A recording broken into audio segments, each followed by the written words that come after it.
Hello, hello, and happy Wednesday. This is Eva, and welcome to my channel, Women Blazing Trails. Sorry, my hair is a little bit messy today. Um, I thought we would talk about something a little bit different today.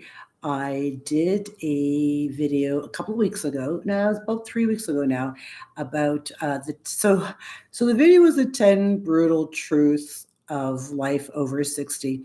And while it was very informative, I thought it was very informative. A lot of people found it was kind of depressing. And one of the things that we talked about, or one of the things that I talked about in this video was death cleaning. And I got so many comments. Hi, sister. I got so many comments about, oh my God, that's so depressing. How can you talk about death cleaning? That's a horrible term. And quite a few people lost their marbles over the term death cleaning. And I had to let people know that I didn't make this up. This is a popular practice. It was founded in Sweden. You can Google it. This isn't something that I made up, and it's something that you do. So we're just going to get right to it because I have a lot to unpack in this. We only have 30 minutes. And we have a lot to unpack in this 30 minutes. So what death cleaning is, and the difference, so death cleaning is literally decluttering. That's exactly what it is. But the difference between death cleaning and decluttering is that you can declutter like throughout your entire life. When you're 25, you can declutter. When you're 30, when you're 35, like you can declutter your space, your bedroom, your office, your car, whatever, at any age. But death cleaning is more preparing yourself and your home for when you actually do die, so your family isn't left with all this junk when you're dead. So that's the difference between death cleaning. It's the same as decluttering with a little twist, if that makes any sense. So people thought this was very depressing. Oh my God, I'm not getting rid of my stuff. This is sick and blah, blah, blah. So what happens is when you die, let's say, God forbid, you get hit by a car tomorrow and you die. And then you have all this stuff in your house or in your apartment, and your family is, because you've had a sudden tragic death, and your family goes, oh my God, what the hell do we do with all of mom's stuff? Because mom, maybe she was a hoarder, or maybe she just liked to collect things. Maybe mom had a lot of clothes or whatever. So they have all this stuff that your family has no idea what they're going to do with it. And sometimes family argues over things. So death cleaning, so to prepare yourself for death cleaning, it's simply getting yourself ready. And it's not preparing for death, but it's just a little bit more of pre-planning for when you actually do die. Your family is not screwed with all your stuff and scratching their heads thinking, what the hell are we going to do with all of this stuff? So in a nutshell, that's what death cleaning is. It's just preparing yourself and your family for when you cross over and they don't have to deal with all 70, 60 years of your junk. So it can be overwhelming, and this is where we're going to start talking about how, now that we know what death cleaning is, and now you can see it's not depressing, and it's not depressing. It's just being prepared. So now we're going to talk about how to do it, because it can be overwhelming. A lot of people, let's say, for example, you were married, and you were married to your husband for, I don't know, 30 years. I'm just gonna throw this out there. You're Margaret, you were married to your husband for 30 years, your husband's dead, and now you still have all of your husband's stuff because you didn't get rid of it, right? but you know that you need to start doing some death cleaning. So it can be a little overwhelming, and it can be emotionally overwhelming for people to start doing, we'll use the word decluttering, to start decluttering, because you have all this emotional attachment to all these things, and you don't know, you don't want to get rid of them, you don't know how to get rid of them. It causes you a little bit of anxiety, you kind of freak out a little, makes you sad, all of that stuff, right? So oh, hang on, I have to go. It's kind of want my younger to have to clean up a big weird mess when I died, because I admit I have. So anyway, so the first thing you should do to prepare for your decluttering is reach out to your children, your family, your best friends, whoever you have, whoever you know is going to have to deal with your stuff when you pass. Reach out to them and go, hey, I'm going to start decluttering pretty soon, and use the term decluttering. If you use the word death cleaning, they're going to go, Mom, you're so depressing. You're not dying. So just use the term decluttering. Just make it easy and gentle for everybody. And just say, look, I'm going to be decluttering soon. Do you want to come over and maybe start going through some of my stuff? Or maybe your family lives out of town. You're going to say, hey, Emily, Mom's going to start decluttering soon. Is there anything that you want me to set aside for you? Anything that you like talk to your family and let them know what you're doing. You're going to start decluttering. What do you want? It's that simple. Maybe they want something from dad. Maybe they want grandma's ring that you've had for 50 years. Who knows? So find out first. And that right there is going to save a lot of family arguments and heartache after you pass away. So just ask people what they want, and, call them up, send them messages, whatever you got to do, and then write it out in a book and put that book somewhere where people are going to find it after you die. People are going to see that book and they'll go, oh, look, Mom left this book. Here's the things. Everybody's claimed these things, so nobody's going to argue. It's super easy. So do that. And then once you've done that, and they can come over and they can go through the things before, or maybe they can help you to declutter. That would be really nice if they actually came over and helped you declutter. And that's the next point we're going to talk about, is because decluttering can be overwhelming. So I'm going to tell you a story. So I live in Guatemala, and when I left Canada 9 years ago, I had 53 years of my life that I had to declutter. I had to do something with, because I wasn't bringing 53 years of my life to Guatemala. I was literally coming down here with 2 suitcases. So I had to pick and choose 2 suitcases worth of the most precious, valuable things to me, plus my clothes. I also needed to bring my clothes and shoes and that kind of stuff. So one suitcase was clothes, shoes, bras and panties and all that stuff. And then another suitcase was just my most prized possessions, things that I don't want to live without.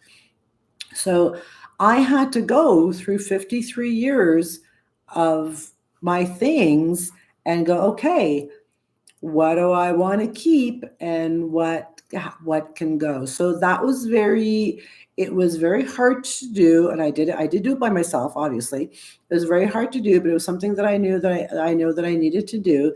And it was a matter of it's not so much as what matters the most, is what means the most at this particular stage in my life. If that makes any sense, it's kind of hard to explain.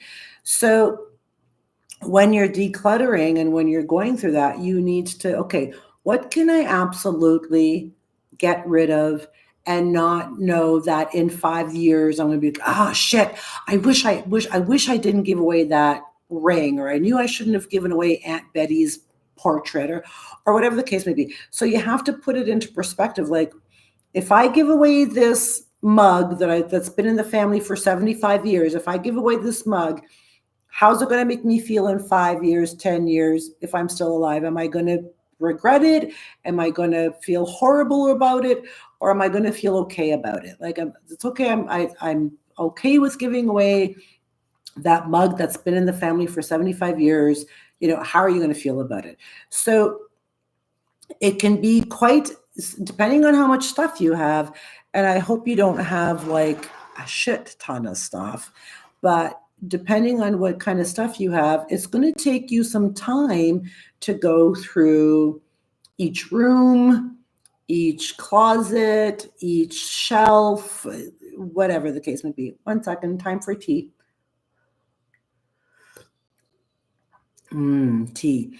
So if you are attached to your things, and I know, so decluttering is really hard for a lot of people, which is why a lot of people in their 50s, 60s, 70s end up with an awful lot of stuff, because decluttering, getting to let go of it, is really hard to do.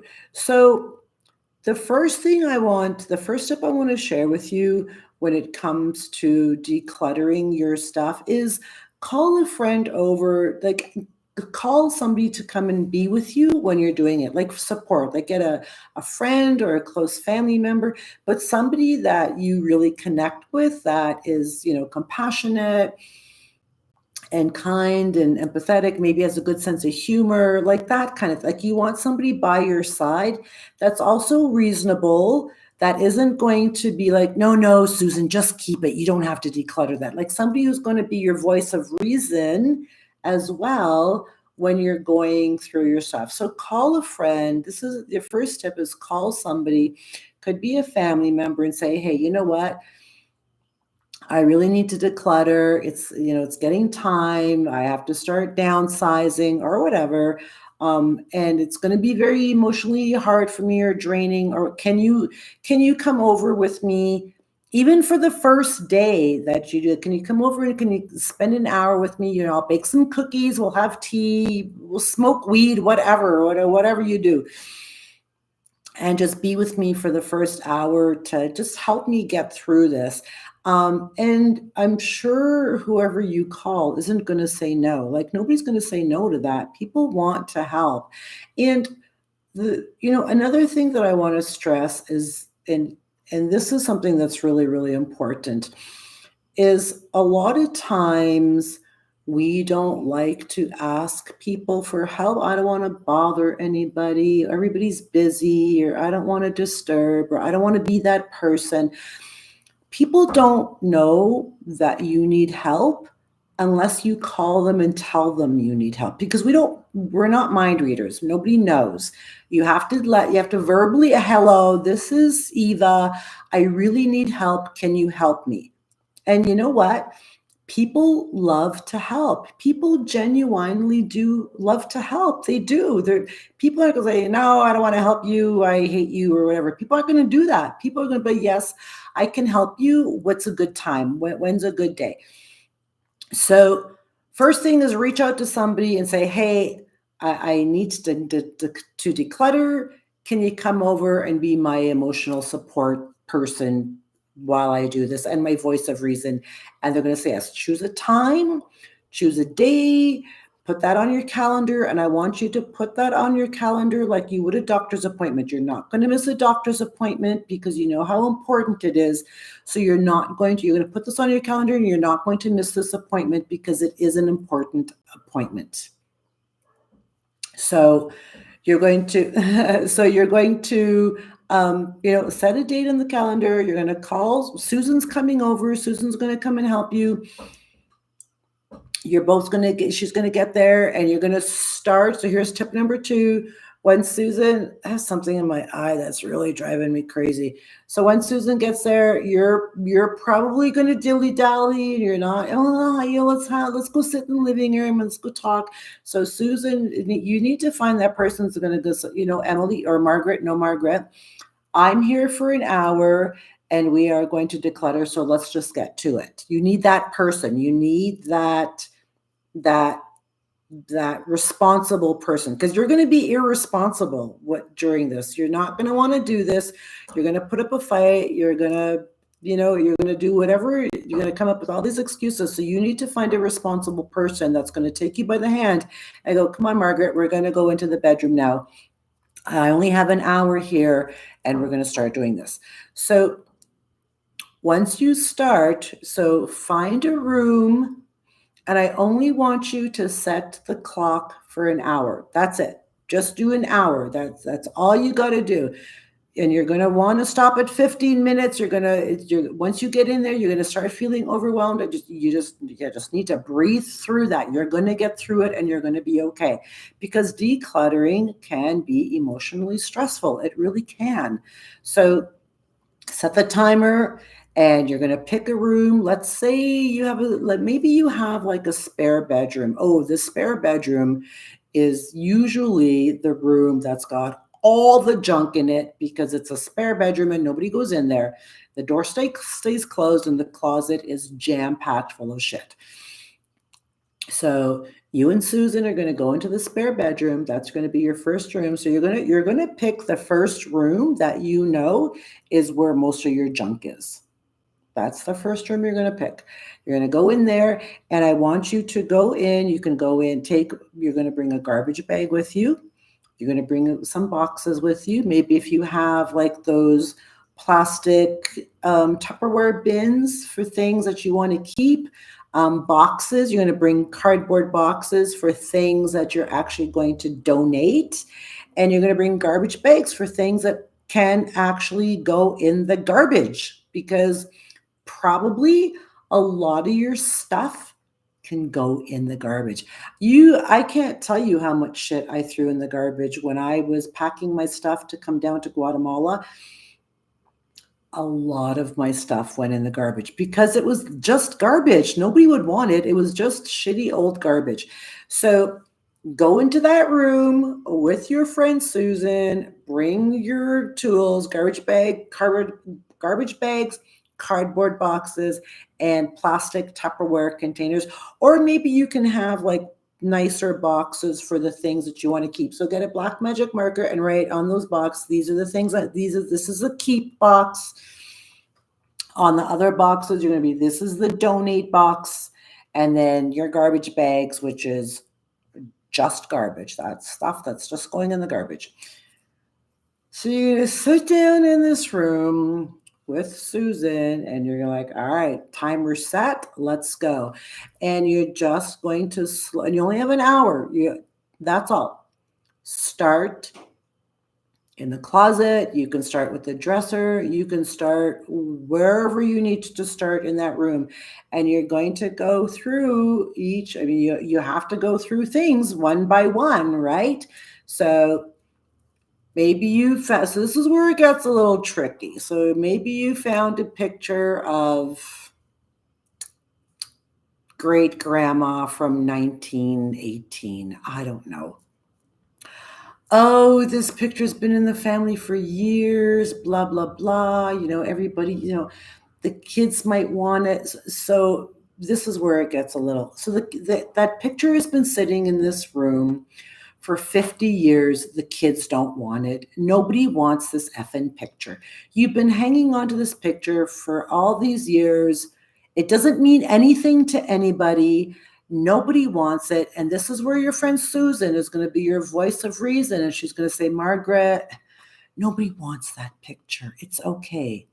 Like, it's okay to throw it in the garbage. Like things like that. Like you're going to come across things like that where you're going to be like, oh, they're so dear to your heart and I can't part with it and blah, whatever, blah, blah, blah. You need to part with it.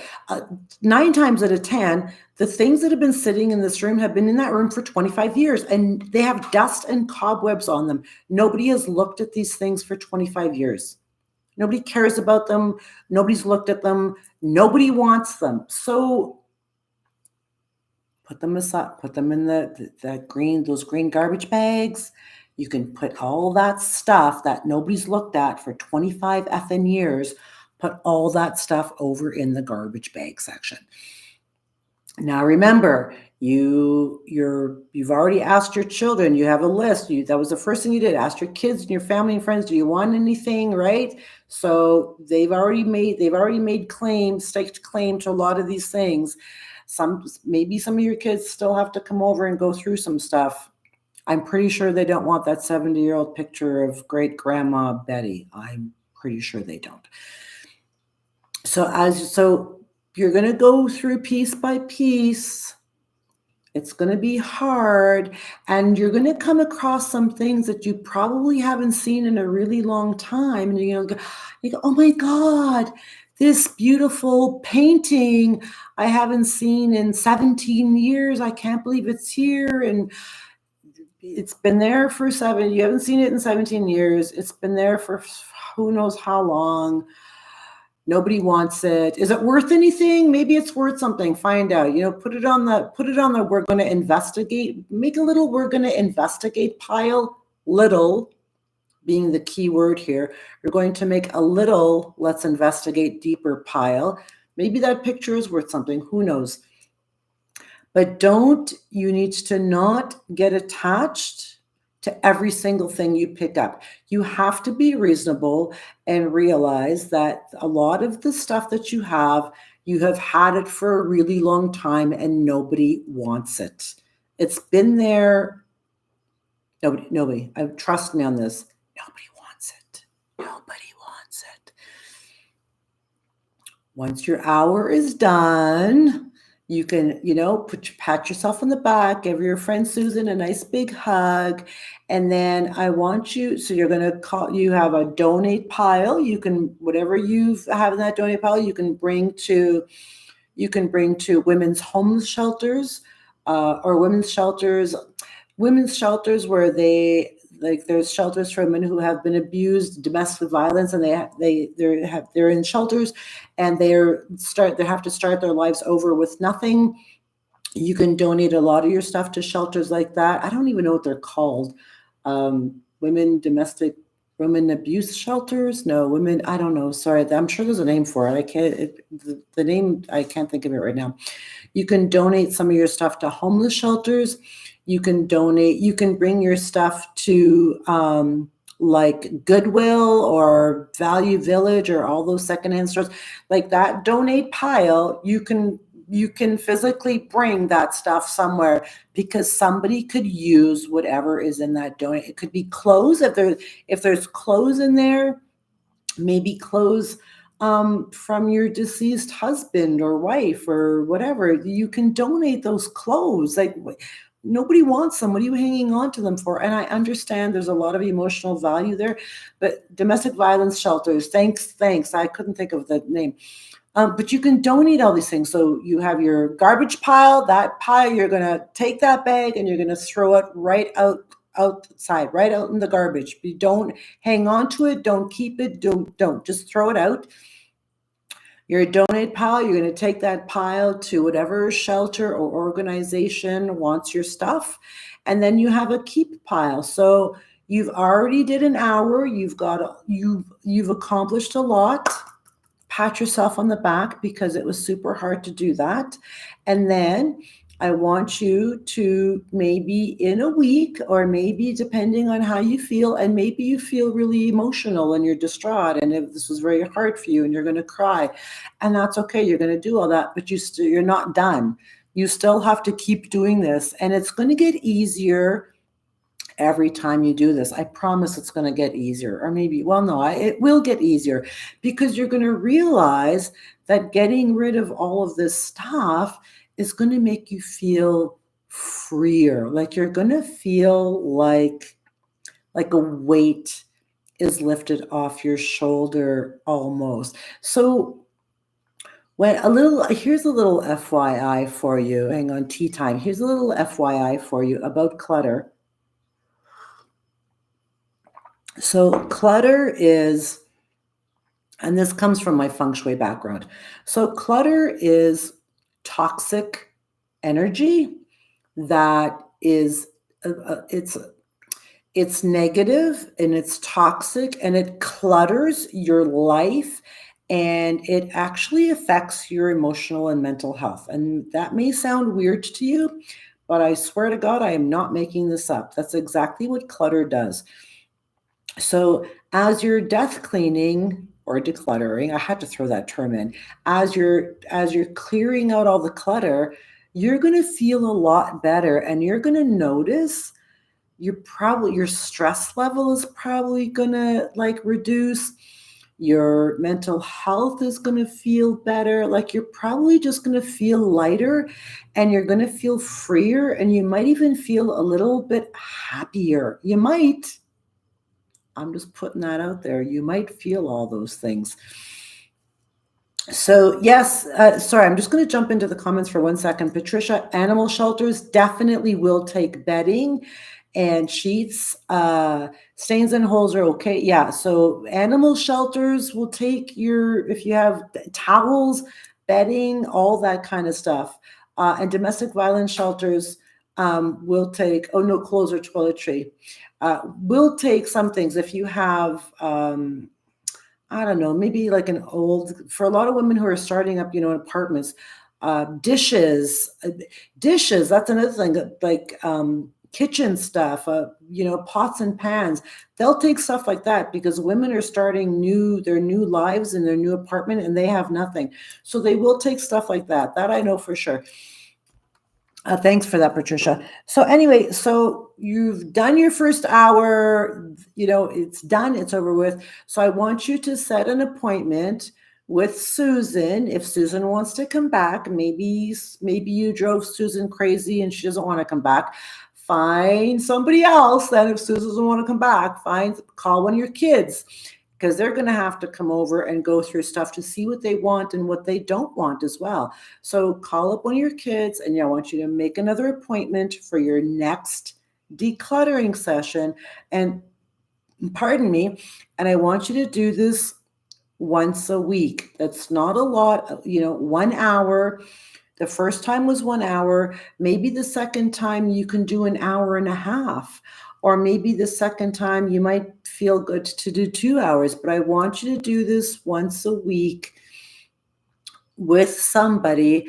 And you're going to get to a point where probably by like the 4th week, you're going to be like, I can do this myself and I don't really need it. I've got this. You know what I mean? You're going to find your groove. And you're going to feel good while you're decluttering. You're like, all right, I got this. I don't need, Susan or Helen or Jane to come over and hold my hand and make sure that I'm doing a good job. I understand this. I got this. I'm mentally and emotionally prepared for, session 4, session 5, or session 6. And you're going to feel good about doing it because you're helping. When you're donating a lot of the stuff, you're helping people who are less fortunate, who really do need that stuff that you don't need anymore. So you're helping somebody, you're feeling freer, you're feeling lighter, everything is great. So, and then you're just gonna, and you're gonna get to a point where you're like, all right, I'm done. Might take you a month, might take you 2 months, it might take you 6 months. I don't know how long it's gonna take you because I don't know how much junk you have. But I promise you, it's going to get easier as time goes on, and you're going to feel so wonderful. You're just going to feel wonderful. So that's my topic on death cleaning. So you can see it's not depressing. It's something that needs to be done, so that our loved ones aren't left with all our shit when we die.